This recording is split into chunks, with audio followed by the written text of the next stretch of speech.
Shalom teman-teman. Ya, kembali lagi di Persekutuan Komra pada hari ini. Ya, sebelumnya biasa kita akan menanyakan kabar kalian dulu. Gimana, ada sukacita hari ini? Luar biasa. Pastinya luar biasa banget berkatnya. Ya, untuk memulai persekutuan pada hari ini, kita akan pujikan lagu Yesus Kekasih Jiwaku.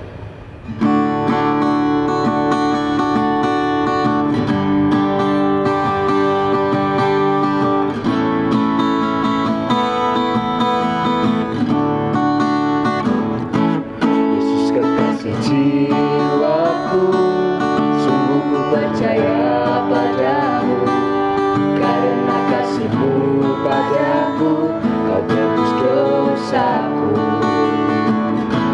Dari terbitnya matahari dan sampai tenggelamnya, ku angkat lagu pujian tinggikan nama-Mu. Ku puji dengan kecapi, oh ku bernyanyi, haleluya Yesus kekasihku. Ya, selanjutnya kita mau bagi berkat dulu. Enaknya dari siapa ya?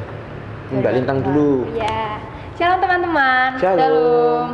Puji Tuhan, berkatnya minggu ini tuh kemarin ada libur, ya kan, kemarin pas suro. Terus puji Tuhan tugas-tugas yang minggu kemarin itu udah selesai semua. Terus ulangan-ulangan juga udah selesai. Dan puji Tuhan sekarang bisa menikmati weekend. Yeay. Mbak Santika. Shalom teman-teman. Shalom. Shalom. Berkatnya ya masih sama seperti biasanya. Puji Tuhan minggu ini lumayan banyak kegiatan. Kemarin berapa kali ke sekolah juga. Terus ya puji Tuhan tugas-tugasnya agak berkurang lah. Terus puji Tuhan bisa libur. Yeay. Sekarang Mas Rio. Ya. Shalom teman-teman. Shalom. Berkatnya itu yang pertama masih diberi kesehatan, puji Tuhan. Terus kemarin ada liburnya juga. Nah, pas libur 17 Agustus kemarin itu saya kepasan foto YB di Tahura Wonogomo. Wih, mantap. Terima kasih. Untuk mengawali persekutuan pada hari ini, marilah kita berdoa. Allah Bapa yang ada di kerajaan surga, terima kasih Tuhan atas berkat-Mu pada hari ini. Kiranya Engkau berkati persekutuan kami dari awal, pertengahan hingga akhir. Dalam nama Tuhan Yesus kami berdoa. Amin. Ya, sekarang kita akan menuju ke firman, namun sebelumnya kita akan memujikan lagu Mukjizat itu nyata.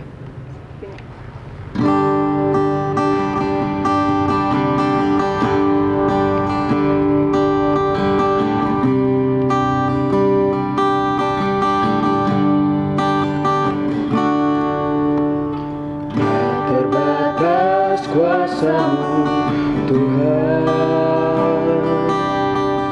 semua dapat Kau lakukan. Apa yang kelihatan mustahil bagiku, itu sangat mungkin bagimu. Di saat ku tak berdaya, kuasa-Mu yang sempurna. Ketika ku percaya, mukjizat itu nyata, bukan karena kekuatan, namun Roh-Mu ya Tuhan. Ketika ku berdoa, mukjizat itu nyata.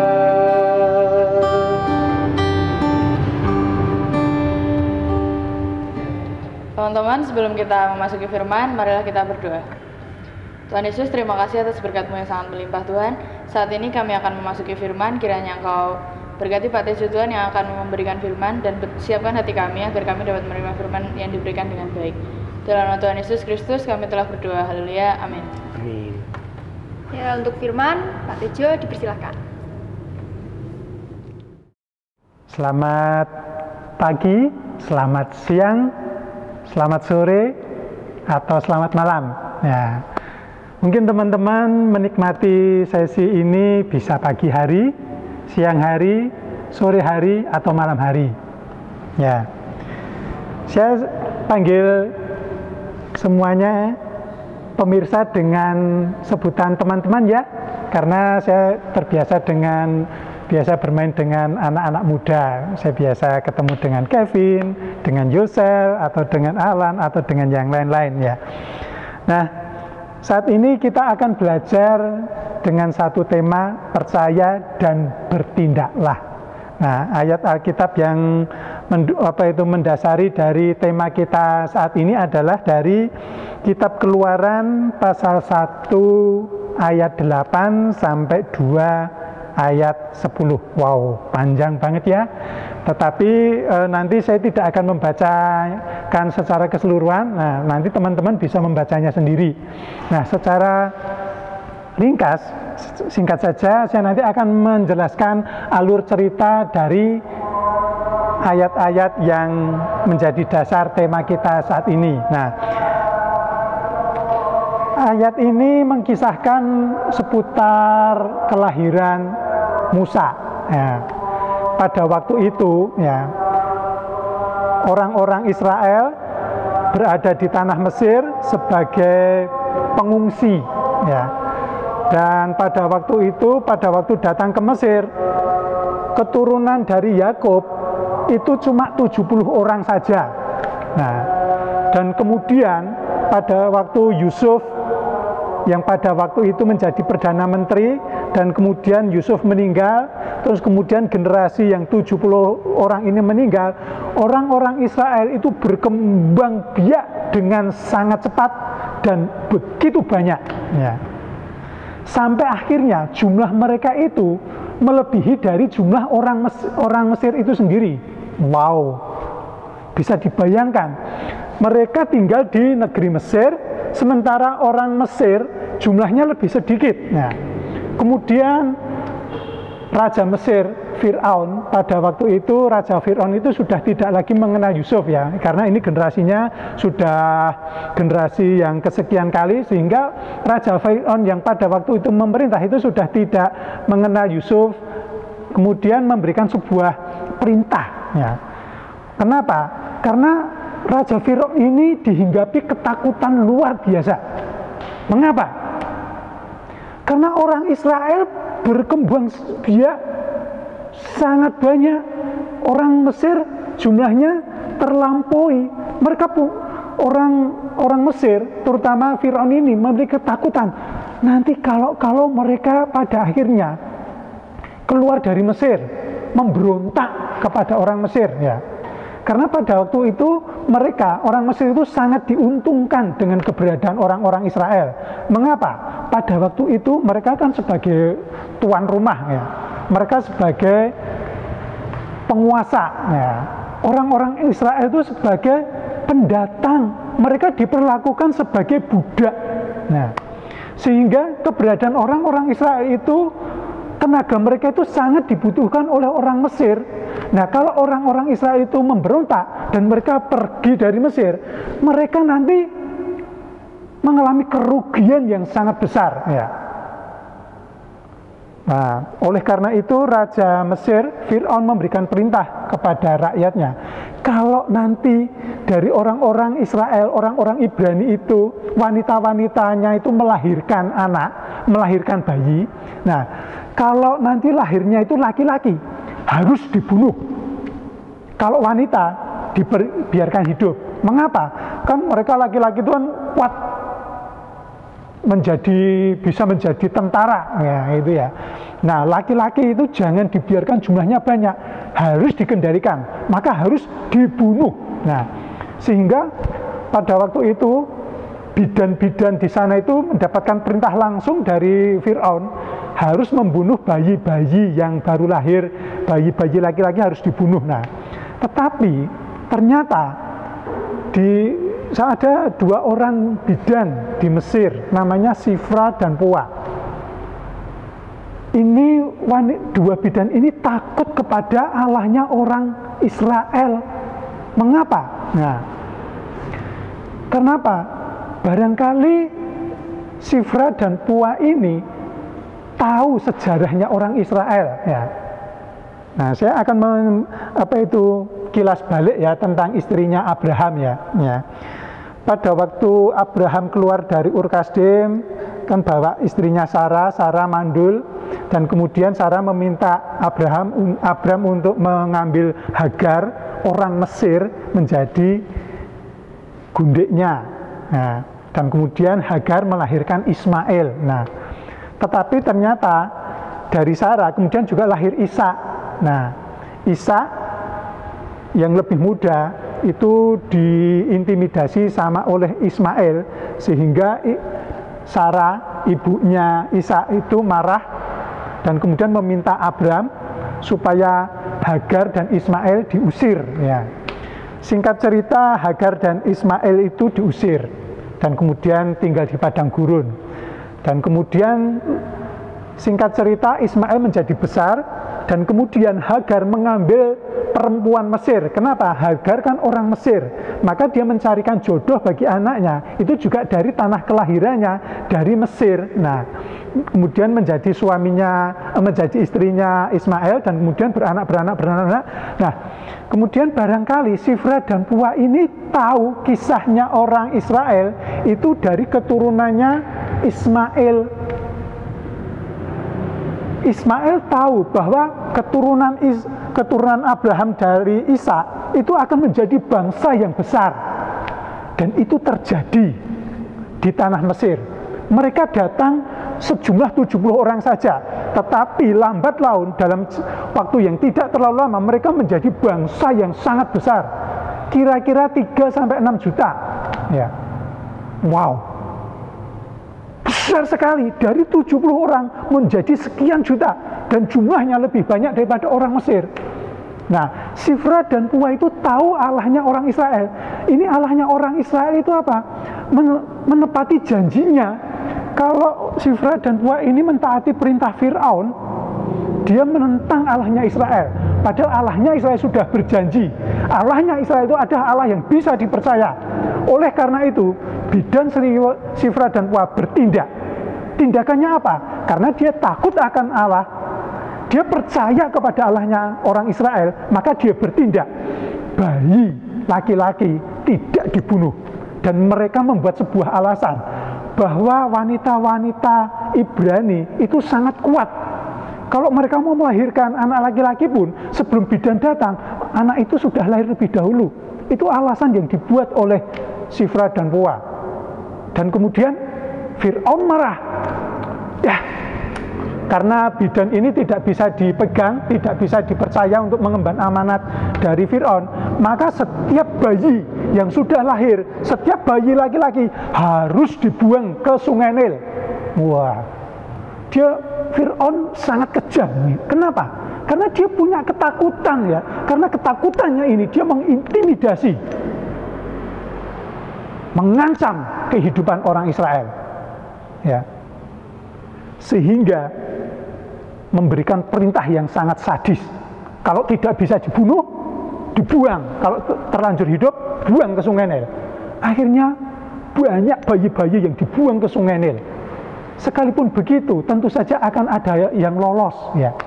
Ada bayi-bayi yang disembunyikan. Salah satunya adalah bayi Musa. Ya.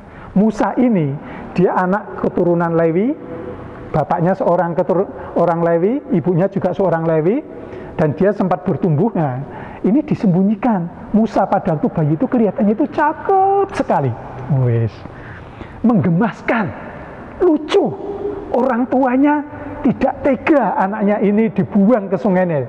Nah, sehingga pada waktu itu apa? Membuat sebuah rencana, ya. Dibuatkan kotak peti dari pandan yang kedap air, ya. Kemudian bayi Musa dimasukkan ke dalam peti, ya. Kemudian dihanyutkan ke dalam Sungai Nil. Kemudian peti pandan itu hanyut terbawa airnya.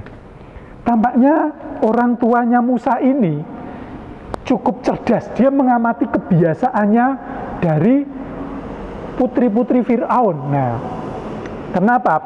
Di Sungai Nil itu ternyata putri-putri Fir'aun itu punya kebiasaan di waktu-waktu tertentu. Putri-putri Fir'aun itu ditemani dayang-dayang itu mandi di tepian Sungai Nil. Oh, ya.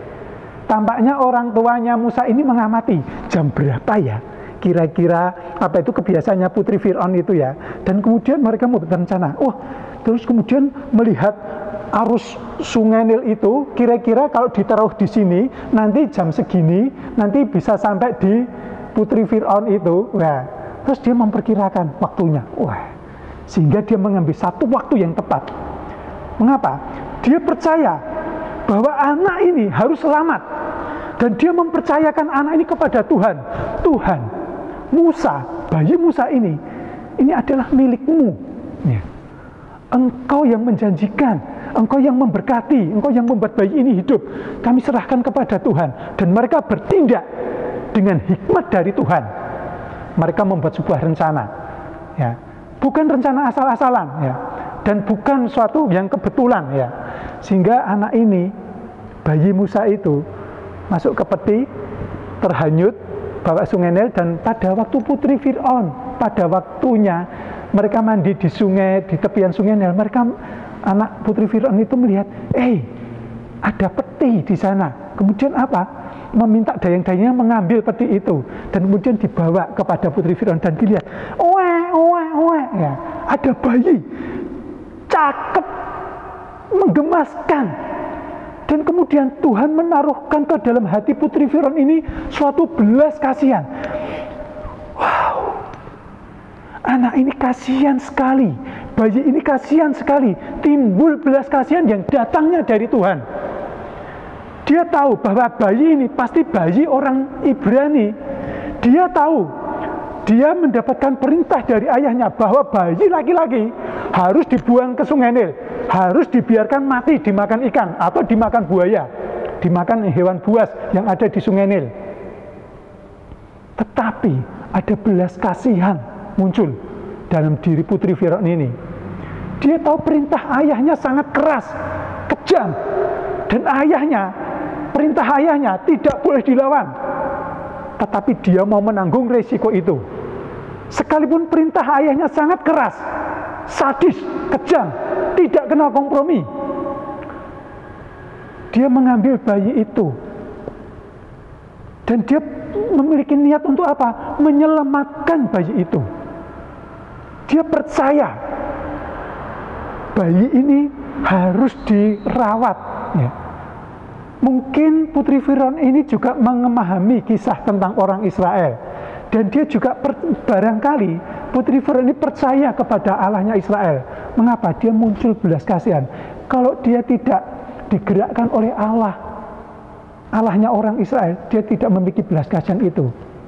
Nah, barangkali putri Fir'aun ini juga percaya kepada orang Israel. Nah, dan kemudian dia meminta dayang-dayangnya mengambil dan menyelamatkan. Dan kemudian kakak dari si bayi itu, karena dia sudah, kakaknya ini diminta oleh orang tuanya untuk mengamati jalannya peti itu sambil dia mengamati apa yang terjadi. Dan kemudian ternyata diambil oleh putri Fir'aun.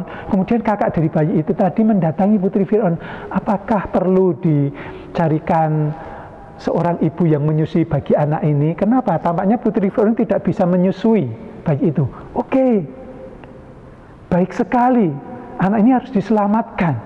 Oke, kalau gitu carikan ya. Karena ini adiknya, maka dia tentu saja bayi ini akan lekat dengan ibunya, maka dia memanggil ibunya kandungnya dari bayi ini dan kemudian menyusui. Dan kemudian setelah anak ini besar, kemudian diserahkan kepada putri Fir'aun. Nah, karena mereka orang tuanya Musa itu percaya kepada Allah, mereka bertindak ya, dan menyerahkan hasilnya kepada Allah, dan Allah memberkati.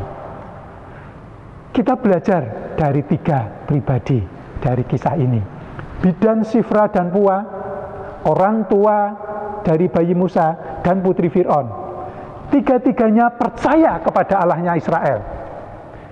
Bidan, Sifra, dan Pua, mereka adalah wanita-wanita yang mandul. Karena mereka percaya kepada Allahnya Israel dan bertindak dengan kepercayaan itu, maka Allah memberkati Bidan, Sifra, dan Pua ini. Dan mereka kemudian melahirkan anak-anak. Ya. Karena kepercayaannya dan karena tindakannya berdasarkan kepercayaannya itu, maka Allah memberkati. Karena orang tua Musa yang percaya kepada Allah dan bertindak sesuai kepercayaannya itu, menyelamatkan bayi Musa, maka Allah bertindak untuk menyelamatkan bayi itu, sehingga bertumbuh menjadi besar. Kemudian anak Fir'aun, putri Fir'aun juga karena percaya, ya. Saya tidak tahu jalan cerita selanjutnya dari putri Fir'aun ini. Tapi saya meyakini karena dia bertindak dengan belas kasihan yang datangnya dari Tuhan, pasti Allah memberkati. Nah, teman-teman, saya tidak tahu apa yang teman-teman hadapi dalam kehidupanmu saat ini. Mungkin ada banyak begitu ketakutan di dalam dirimu. Ada banyak intimidasi. Ada banyak tekanan dalam kehidupanmu. Tetapi percayalah kepada Tuhan. Tuhan tidak akan membiarkanmu. Dan bertindaklah berdasarkan kepercayaanmu kepada Tuhan itu. Maka Tuhan akan bertindak untuk menyelamatkan engkau. Yang penting dari diri kita adalah percayakan hidup kita kepada Tuhan. Percayakanlah masa depanmu kepada Tuhan. Jangan takut. Tuhan pasti memimpinmu. Tuhan akan membentukmu. Tuhan akan memberkatimu. Menjadikan engkau menjadi orang yang berguna, orang yang berdampak bagi orang lain, menjadi berkat bagi orang lain. Teman-teman mau? Percayakanlah dirimu kepada Tuhan. Amin. Mari kita berdoa. Tuhan Yesus, terima kasih saat ini kami boleh mendengarkan kisah mengenai bidan Shifra dan Pua yang percaya kepada Tuhan dan bertindak berdasarkan kepercayaannya itu. Dan juga dari orang tua Musa yang percaya kepada Allah dan bertindak sesuai kepercayaannya itu. Dan putri Fir'aun yang percaya dan memiliki belas kasihan. Engkau pasti bertindak untuk memberkatinya. Oleh karena itu ya Tuhan, tolong kami menjadi pribadi-pribadi yang mau mempercayakan hidup kami kepada Tuhan dan bertindak sesuai kepercayaan kami itu, dan kami menyerahkan hidup kami, masa depan kami kepada Tuhan, dan kami percaya bahwa Tuhan menuntun setiap langkah kami dan memberkati kehidupan kami. Terima kasih. Di dalam nama Tuhan Yesus kami serahkan kehidupan kami. Amin. Terima kasih Pak Tejo atas firman yang telah diberikan. Kiranya firman tersebut dapat kita terapkan dalam kehidupan sehari-hari. Amin. Ya, untuk mengakhiri persekutuan Komra pada hari ini, marilah kita berdoa. Bapak yang Maha Kasih, terima kasih atas berkat-Mu yang selalu melimpah di dalam kehidupan kami Tuhan.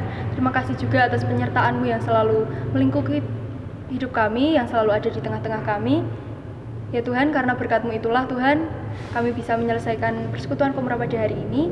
Kiranya Tuhan berkati kami semua Tuhan, agar firman yang telah diberikan dapat tertanam di dalam hati kami dan menjadi pedoman dalam kehidupan kami. Terima kasih ya Tuhan, kiranya jika banyak dosa dan kesalahan di dalam doa ini, kiranya Tuhan mau ampuni. Hanya di dalam nama Tuhan Yesus kami berdoa dan mengucap syukur. Haleluya, amin. Amin.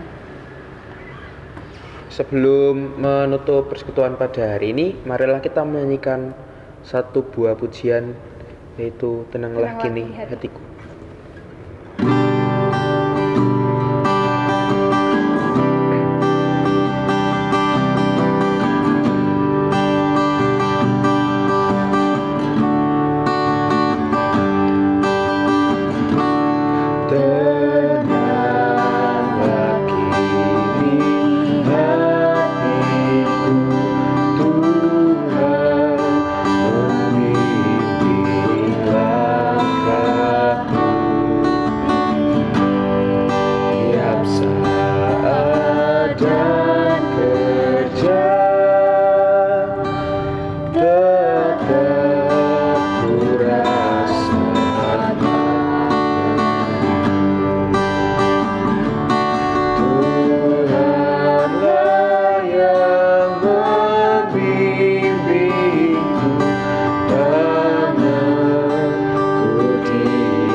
teman-teman telah menonton persekutuan Komra pada hari ini. Tetap jaga kesehatan. Sampai jumpa. Dadah.